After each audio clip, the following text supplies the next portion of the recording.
Nupur Sharma is not the first person to receive death threats for making a statement on Islam. Men much more powerful than her have been at the receiving end of the violent Islamic outrage. For instance, the Pope.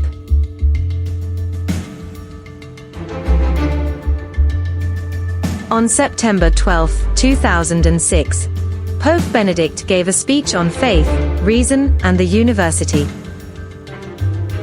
During the speech, the Pope quoted Manuel II, a 14th-century Byzantine emperor.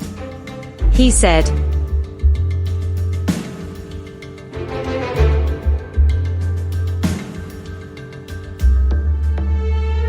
"As expected, all hell broke loose and there were instant demands for an apology from the Pope. He had to face criticism even from his own people. At first the Pope expressed shock and concern, but as the demands for an unconditional apology intensified, the Vatican was forced to issue a second apology. But even that apology was not enough. Muslims across the world were asking for his head. From the first world to the known state sponsors of terror, the demand was unequivocal. And this was followed by terror attacks against Christians. It was not until the Pope desperately sought the help of Islamic leaders that the matter came to an end.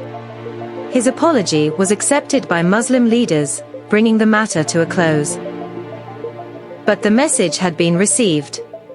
Do not criticize the religion of peace, or they will unleash terror upon you.